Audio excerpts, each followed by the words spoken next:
Antes de começar, eu tenho uma dica valiosíssima para te dar. Se você curte o nosso conteúdo, vai gostar muito de ouvir a série narrativa Tramas Coloniais. Apresentada pela Raquel Sirotti e pela Gabriela Montoni, a série mostra como o colonialismo operou e continua operando na África. Para isso, elas foram a países como Moçambique, Namíbia, Gana e Nigéria para ouvir intelectuais africanos e pessoas do cotidiano. Do motorista de táxi ao rei local de uma ilha, da vendedora do mercado popular ao antropólogo que também é curandeiro. O podcast já está disponível e você pode ouvir agora em todas as plataformas de áudio. Esse podcast é apresentado por b9.com.br.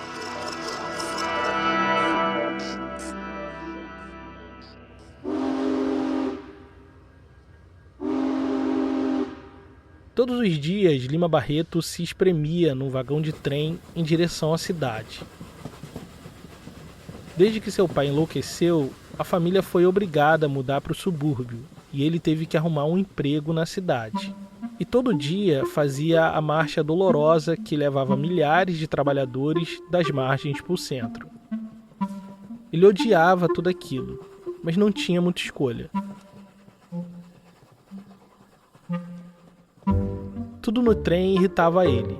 O som, o desconforto, os 40 minutos de viagem. Mas o que realmente deixava ele com raiva era a maneira presunçosa e pedante que olhavam suas roupas meio poídas, meio desgastadas. Costumava pegar os vagões de primeira classe, que era ligeiramente mais caro, e trazia em seu interior aquilo que ele chamava de magnatas suburbanos. Cultivava certo desprezo por aqueles homenzinhos burocratas faustosos, escrivões e doutores de secretarias que, na verdade, eram só funcionários públicos. A fala pomposa, os gestos de lorde, na verdade, escondiam homenzinhos do baixo escalão dos servidores, a que Lima Barreto chamava de analfabetos. A cada nova estação, o trem se enchia um pouco mais. Se misturavam burocratas, militares, almofadinhas, meninas do normal e da música, ficando a fisionomia do trem muito confusa. Os cavalheiros moradores dos arrabaldes sem calçamento e saneamento se vestiam com roupas exageradas que julgavam ser a última moda em Paris. Eram esses que vestiam roupas à prestação que olhavam com certo desprezo para Lima Barreto. Pelo menos era o que ele pensava. O apartheid de classe e raça era uma constante naqueles primeiros anos de república. Nos vagões, os funcionários públicos se diferenciavam dos operários de pele escura que ocupavam os trens de segunda classe. Mas na Rua do Ouvidor, no centro, todos eles eram vistos apenas como suburbanos. Essa classe meio pobre, mas que se sentia nobre, de funcionários e burocratas públicos, era o tipo que Lima Barreto mais odiava. Desprezava todos eles. Os olhares, as falas, o desdém, tudo. Ele os odiava porque também era um deles. Desde que seu pai morreu em vida, ele precisou se tornar um deles. Meu nome é Thiago André e esse aqui é o História Preta. Você está ouvindo a temporada Lima Barreto. Episódio 3, Entre Mundos. Os problemas de saúde mental de João Henriques, pai de Lima Barreto, levou a família inteira para o buraco. Ele já não tinha mais condições de continuar no cargo que ocupava e foi afastado compulsoriamente. Ele era administrador da colônia de alienados da Ilha do Governador, quando teve um surto psicótico e foi afastado compulsoriamente do serviço público. Com isso, a família de Lima ficou desamparada. A casa em que eles viviam era uma residência funcional ligada ao cargo de João Henriques. Quando ele perdeu o emprego, a família perdeu um lar. E depois do lar, eles perderam também a renda. Sem ter para onde ir, Lima Barreto, o filho mais velho, teve que segurar a responsabilidade de conduzir e sustentar a família. E o Lima tem que virar rimo de família, né? Isso é uma coisa muito complicada. Esse é Gabriel Chagas. doutor em literatura e autor do livro Pérolas Negras na Periferia, onde analisa a obra de Lima Barreto. Imagina, Lima Barreto, com 20 e pouquinhos anos, né, no começo do século XX, 20 e poucos anos, o Lima tem que sustentar, primeiro, o pai que está com surtos psiquiátricos. A mãe já tinha morrido, né? A mãe do Lima morre quando ele tinha 5 anos. Então, ele tem que sustentar também a atual companheira do pai. E os irmãos, né? A Evangelina, como eu falei, e aí os outros irmãos, Ezequiel, Eliezer e tal. Naquele momento, Lima Barreto, primogênito e único dos filhos em idade produtiva, foi empurrado para a responsabilidade de se tornar arrimo de família, ou seja, o responsável pelo sustento financeiro de toda a casa. Lima sempre foi a grande aposta do seu pai. João Henriques tinha um sonho de ver seu filho formado, realizando nele o sonho que não conseguiu para si, ser doutor. Foi por isso que ele se esforçou tanto para que Lima pudesse estudar na Escola Politécnica, uma das mais prestigiadas instituições de ensino superior do país. João Henriques acompanhava a vida acadêmica do filho e orgulhosamente o chamava de Doutor Afonso, projetando nele a expectativa de um futuro brilhante. Para o pai, Lima Barreto era a esperança de redenção e ascensão social de uma família descendente de ex-escravizados. Mas Lima Barreto nunca pôde dizer o que realmente queria. Reconhecia os sacrifícios do pai para mantê-lo na escola, mas ele mesmo odiava aquele lugar. As barreiras de classe e raça faziam ele odiar o ambiente acadêmico da Politécnica. Passava mais tempo na biblioteca lendo literatura do que em sala de aula. Então, ele tinha consciência de que ele, a vida inteira, queria ser escritor. Isso é um fato assim, incontornável e inegável. A vida inteira, desde muito jovem, né, desde que a gente pega ali os primeiros escritos do Lima Barreto, desde muito jovem ele tinha consciência de que queria ser escritor. Isso é sem dúvida. Enquanto seu pai sonhava com sua formatura, Lima sonhava em ser escritor. Mas no fim, o destino parecia não querer nenhuma coisa nem outra para ele. Com a doença do pai, o mundo de Lima virou de cabeça para baixo. É impossível sonhar quando a realidade bate forte na sua cara. Lima tentou se manter matriculado na Politécnica. Para isso, entrou com um requerimento de aposentadoria para o seu pai. Assim, receberiam algum dinheiro para segurar as pontas. Mas a lentidão burocrática das repartições públicas obrigou a família a esperar mais do que gostariam. A cada dia, um novo documento era solicitado. Entre requerimentos, ofícios e pedidos, a situação só se resolveu depois de muito custo, só no ano seguinte. Mas ainda assim, o salário do seu pai sofreu vários cortes, tornando insuficiente para o sustento da família e de seus estudos. Foi nesse momento da vida que ele começou a tomar repulsa por funcionários públicos da Primeira República. A maneira desleixada em que trataram seu pai foi a gota d'água para ele. Sem dinheiro, deixou de pagar o aluguel e o senhorio ameaçou a família de despejo. Sem escolha, Lima Barreto teve que tomar uma decisão difícil: deixar os planos de futuro arquitetados pelo pai. E assim, abandonou os estudos na Escola Politécnica e, por consequência, perdeu acesso à biblioteca.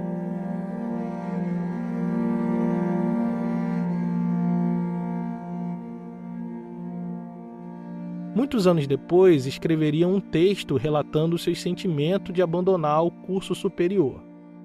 Desde muito que eu desejava abandonar o meu curso. Aquela atmosfera da escola superior não me agradava nos meus 16 anos, cheios de timidez, de pobreza e de orgulho. Todos os meus colegas, filhos de graúdos de toda sorte, que me tratavam, quando me tratavam, com um compassivo desdém, formavam uma ambiência que me intimidava, que me abafava, se não me asfixiava. Fui perdendo o estímulo, mas a autoridade moral do meu pai, que me queria ver formado, me obrigava a ir tenteando. Desgostava-me e era reprovado. De uma maneira trágica e esquisita, o colapso mental do seu pai ajudou ele a tomar a decisão que por muito tempo adiou. Mas diferente do que imaginava, não estava feliz. Certamente não era assim que gostaria de sair da Politécnica. Naquele instante, era a necessidade o principal motor da sua decisão. Sua vida, seus sonhos, seus desejos se resumiam às necessidades mais básicas da vida de um ser humano. Toda sua preocupação naquele instante era arrumar um emprego para tirar a família do sufoco. Isolado, sem os antigos padrinhos, sem amigos influentes, a angústia foi se convertendo em desespero. Talvez, nesse momento de profunda tristeza, que Lima tenha pensado pela primeira vez em afogar as dores no álcool. Falando pela boca de um dos seus personagens autobiográficos, o Isaías Caminha, ele escreveria mais para frente na vida o seguinte: em minha casa raramente o bebia. Naquela ocasião, porém, deu-me uma vontade de beber, de me embriagar. Estava cansado de sentir. Queria um narcótico que fizesse descansar os nervos tendidos pelos constantes abalos daqueles últimos dias. Entrei no café, mas tive nojo. Limitei-me a beber uma xícara de café e caminhei tristemente em direção ao mar, olhando com inveja um carregador que bebia um grande cálice de Paraty. Sem concluir a graduação, o mercado de trabalho oferecia poucas opções para um jovem negro com aspirações literárias. Tudo que Lima tinha a seu favor era sua inteligência e anos de conhecimento adquirido na preparação para o ingresso e nos anos que passou na Politécnica. Diante da urgência que tinha de um emprego estável que pagasse o suficiente, ele soube que estava aberto um concurso público para uma vaga de amanuense na Secretaria de Guerra. Não era o que ele queria, mas ele não tinha muita escolha naquele momento. Naqueles primeiros anos da República, o funcionalismo público explodiu em novas vagas de emprego, sobretudo na capital, o Rio de Janeiro. E no meio de toda a burocracia estatal, uma figura se destacava, o amanuense. A palavra é esquisita, mas diz respeito àquele que escreve à mão. Em tempos de inexistência das máquinas de escrever, o amanuense era o profissional responsável por escrever e copiar documentos à mão. Portanto, toda a burocracia pública passava literalmente pelas mãos dessas pessoas. Naquele momento, a Secretaria de Guerra abriu apenas uma vaga para amanuense. E Lima Barreto resolveu se candidatar para essa vaga mesmo a contragosto. A prova não era fácil, exigia conhecimentos de português, francês, inglês, aritmética, álgebra, geometria, geografia, história, direito, redação oficial e caligrafia. Foram 8 dias exaustivos de exame, concorrendo com outros tantos para uma única vaga de emprego. E no fim, Lima Barreto ficou em segundo colocado, perdendo a vaga por apenas 6 décimos de diferença do seu concorrente. E o principal motivo para essa diferença foi sua letra ruim. Tirou 3 na prova de caligrafia. Numa profissão que tem que escrever à mão, esse é um quesito que fazia toda a diferença. Lima iria reclamar de sua letra ruim para o resto da vida. No artigo que escreveu 8 anos depois para o jornal Gazeta da Tarde, ele relata que sua caligrafia costumava atrapalhar os seus revisores, que acabavam publicando seus textos meio truncado e com erros de ortografia. Nesse texto, intitulado Essa Letra Minha, sua caligrafia vira metáfora para o seu fracasso pessoal. Eu estou nessa posição absolutamente inqualificável, original e pouco classificável. Um homem que pensa uma coisa, quer ser escritor, mas a letra escreve outra coisa e asnática. O que hei de fazer? Eu quero ser escritor, porque quero e estou disposto a tomar na vida o lugar que colimei. Queimei os meus navios, deixei tudo por essas coisas de letras. E agora vem essa coisa de letra, esse último obstáculo, esse premente pesadelo, e não sei o que hei de fazer. Abandonar o propósito? Deixar a estrada desembaraçada a todos os gênios explosivos e econômicos de que esses Brasis e os políticos nos abarrotam? É duro fazê-lo. Depois de quase 10 anos de trabalho, de esforço contínuo e, por que não hei de dizer, de estudo, sofrimento e humilhações. Mude de letra, disse-me alguém. É curioso, como se eu pudesse ficar bonito só pelo fato de querer. Lima tinha um sonho de ganhar a vida através das palavras, mas por ironia do destino, foi sua péssima letra que lhe roubou a oportunidade de um emprego detestável, mas que pagaria suas contas. Mas ele não ficou sem a vaga por muito tempo. Mais uma vez, a sua sorte mudou de uma maneira meio esquisita. Pouco tempo depois de ficar em segundo lugar, a Secretaria de Guerra abriu mais uma vaga para amanuense. Um antigo funcionário morreu e acabou abrindo uma vaga para Lima Barreto. Até os seus momentos de sorte eram acompanhados por algum tipo de tragédia. Fosse o que fosse, Lima Barreto agora tinha um emprego. Faria parte daquilo que chamou de forma debochada de magnatas do subúrbio. Seria funcionário público. Passaria agora o resto dos seus dias escrevendo, copiando e revisando portarias ministeriais e outros documentos. Nada parecido com o futuro que imaginou para si. Mas daquela repartição pública, Lima Barreto buscaria com todas as forças viabilizar o seu desejo visceral de ser um escritor. Porém, isso não seria nada fácil. É o que vamos ouvir assim que a gente voltar. Um podcast como História Preta só é possível existir graças à contribuição de nossos apoiadores. O meu objetivo aqui é resgatar histórias esquecidas e apresentar para o máximo de pessoas possível. Pesquisar, produzir e publicar todo esse conteúdo de graça nas plataformas de áudio faz parte do nosso compromisso com a democratização do conhecimento da nossa história. Se você acha esse podcast importante e quer que ele continue no ar cada vez com mais episódios, considere nos apoiar em apoia.se/História Preta. Ou, se preferir, pode apoiar lá em orelo.cc/História Preta.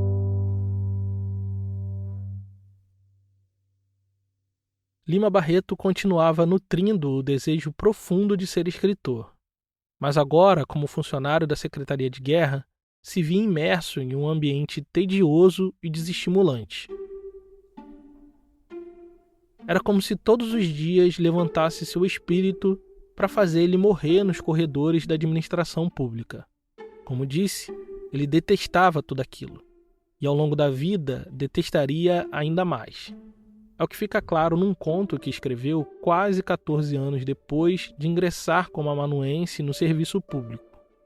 No texto satírico chamado Três Gênios da Secretaria, ele faz uma crítica ao serviço público da Primeira República, a partir de 3 personagens: o burocrata honesto, o desonesto e o medíocre. Como costumava fazer, num tom irônico e debochado, ele dá vida aos seus pensamentos na boca de seus personagens. Logo no primeiro dia em que funcionei na secretaria, senti bem que todos nós nascemos para o emprego público. Foi a reflexão que fiz ao me julgar tão em mim quando, após a posse e o compromisso ou juramento, sentei-me perfeitamente à vontade na mesa que me determinaram. Puseram-me também a copiar ofícios e a minha letra tão má e o meu desleixo tão meu, muito papel fizeram-me gastar, sem que isso redundasse em grande perturbação no desenrolar das coisas governamentais. Aquela placidez do ofício, sem atritos nem desconjuntamentos violentos. Aquele deslizar macio durante 5 horas por dia. Aquela mediana de posição e fortuna, garantindo inabalavelmente uma vida medíocre. Era essa vida medíocre que estava pagando as contas, mas não era isso que daria satisfação à vida de Lima Barreto. Lima queria ser bem mais do que aquilo, e faria tudo para conseguir ser um escritor que sempre sonhou.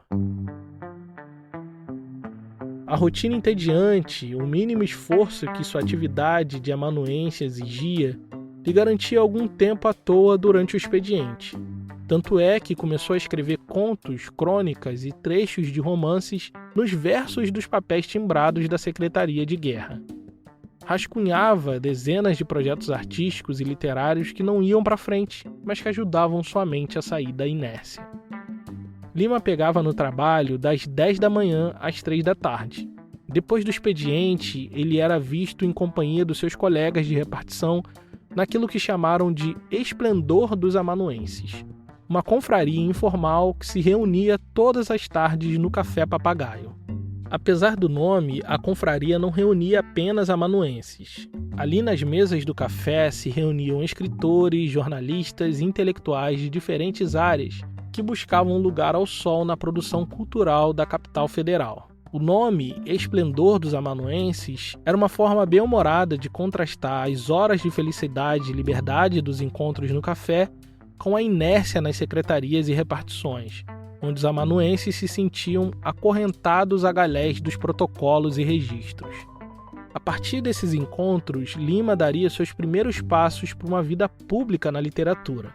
Estreitaria laços, construiria amizades neste novo universo de oportunidades que lhe abria, ainda que, em muitos casos, fosse um sujeito meio fora do lugar. Ele vivia na periferia, vivia no subúrbio, e todos os dias pegava o trem para ir para o centro da cidade, trabalhar no Ministério da Guerra, onde ele foi amanuense por muito tempo, até ser aposentado. Desde a tragédia com seu pai, por uma questão financeira, tinha trocado as luzes do centro pela penumbra dos subúrbios. Isso, de certa forma, vai moldar a sua visão de mundo de uma maneira muito interessante. Porque, diferente do que se imagina, o subúrbio carioca não é exatamente um sinônimo de periferia. A formação desse território está intrinsecamente ligada à expansão da ferrovia central do Brasil no fim do século XIX. Em vez de se expandir em torno do centro, como outras periferias urbanas, o subúrbio carioca se desenvolveu ao longo da linha férrea, formando uma faixa estreita e contínua que se estendia para o oeste. As antigas fazendas e grandes extensões de terras, com o fim da escravidão, se tornaram enormes loteamentos de terreno. E esse lugar, via de regra, foi sendo ocupado por uma massa de negros recém-libertos, descendentes de ex-escravizados e também por imigrantes europeus que buscavam moradia mais acessível nesse território que ainda era praticamente rural. E é desse mundo semi-rural, muitas vezes visto como metáfora para o atraso, que Lima Barreto vai construir a sua identidade literária. Então ele recebia na casinha dele em Todos os Santos, né? Quem conhece o Rio de Janeiro, né? No subúrbio do Rio de Janeiro.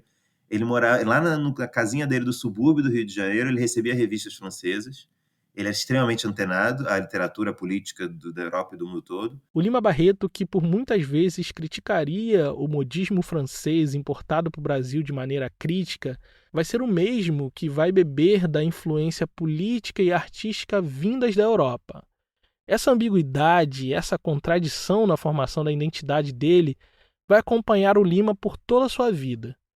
Porque desde o início dessa vida adulta, Lima Barreto está vivendo entre dois mundos muito diferentes. Mas essa simbologia dos dois mundos é muito forte, porque o Lima Barreto viveu a vida inteira entre essa periferia e esse centro, né? Essa dicotomia entre o subúrbio e o centro era vivida por Lima todos os dias quando tomava o trem na Central do Brasil em direção a Todos os Santos. A linha férrea, como uma artéria aberta, se tornava a principal ligação entre a cidade, vista como símbolo de modernidade e riqueza, e o subúrbio, marcado pela pobreza e o abandono do Estado. A desigualdade social se manifestava de forma evidente já nas divisões dos vagões entre primeira e segunda classe. A segunda classe, predominantemente operária, masculina e de pele escura, deixava evidente a cor do trabalho braçal na Primeira República. A segregação racial nos trens era sutil, mas presente. A primeira classe, lotada de funcionários públicos, militares e trabalhadores de uma classe média suburbana, era quase sempre branca. Não havia uma proibição formal da presença de negros na primeira classe, mas o constrangimento social e o olhar de reprovação dos passageiros brancos atuava de certa forma como mecanismo de controle. Era lá, na primeira classe, que Lima costumava viajar, e por diversas vezes sentiu o desconforto de não ser bem-vindo. Havia até mesmo entre os bairros suburbanos uma certa relação de poder, hierarquia e distinção, como o próprio Lima deixa claro em um de seus textos. A mania dos suburbanos é discutir o merecimento deste subúrbio em face daquele. Um morador do Riachuelo não pode admitir que se confunda com um do Encantado, e muito menos com qualquer do Engenho de Dentro. Os habitantes de Todos os Santos julgam sua estação excelente por ser pacata e sossegada. Mas os do Meyer acusam os de Todos os Santos de irem para o seu bairro para acabar com o sossego. Sossego ou agitação, calçamento ou ruas de terra, iluminação ou falta dela, tudo era motivo para que de alguma forma alguns pudessem se sentir melhores do que os outros. Para onde os olhos de Lima Barreto apontassem, ele via a exclusão social. Era como se o Brasil fosse um lugar onde todos estão juntos, mas sempre com alguma separação. Essa constante dualidade, divisão, oposição, fez Lima querer se aproximar cada vez mais da sua identidade, da sua raiz, mesmo sabendo que naquele mundo isso poderia ser um grande problema. Certa vez, andando pelos corredores da Secretaria de Guerra, topou com um soldado que perguntou se ele era contínuo. Essa profissão, o contínuo, era um trabalho comumente destinado a pessoas de baixa qualificação profissional, porque realizava tarefas muito semelhantes à de um office boy. Aquele episódio bateu forte na sua autoestima, porque não era a primeira vez que achavam que ele era o contínuo, ainda que não se vestisse como um. Parece-me que a educação embeleza, dá enfim outro ar à fisionomia. Por que essa gente então continua a me querer contínuo? Por quê? Porque o que é verdade na raça branca não é extensivo ao resto. Eu, mulato ou negro, como queiram, estou condenado a ser sempre tomado por contínuo. Entretanto, não me agasto.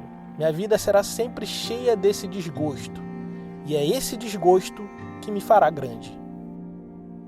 Episódios como esse, a experiência de exclusão e hierarquização social e racial vivida todos os dias, será o motor principal da escrita de Lima Barreto.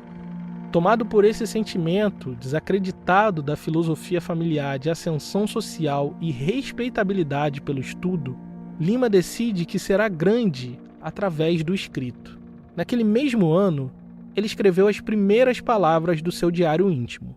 Eu sou Afonso Henriques de Lima Barreto. Tenho 22 anos. Sou filho legítimo de João Henriques de Lima Barreto. Fui aluno da Escola Politécnica. No futuro, escreverei a história da escravidão negra no Brasil e sua influência na nossa nacionalidade. Em poucas linhas, ele afirma a sua singularidade no mundo. Eu sou Afonso Henriques de Lima Barreto. Ao mesmo tempo que aponta para suas raízes ancestrais, deixando claro de onde veio e de quem é filho. E por fim faz uma promessa: escrever sobre a história do Brasil, mas não de qualquer jeito. Ele quer ler e escrever o Brasil numa perspectiva negra, no momento em que quase ninguém estava pensando nisso.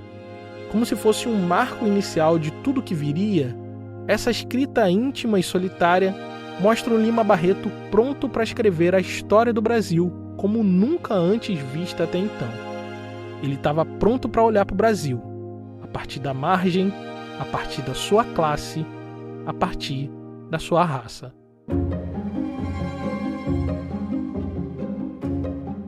É sobre isso que vamos falar nos próximos episódios de Lima Barreto. Esse episódio só foi possível graças à contribuição generosa de nossos apoiadores.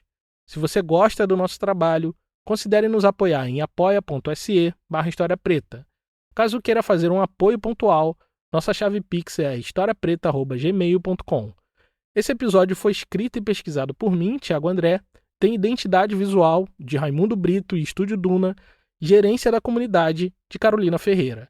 A bibliografia que dá base para esse episódio está aqui na descrição. Obrigado por ouvir e até o próximo episódio.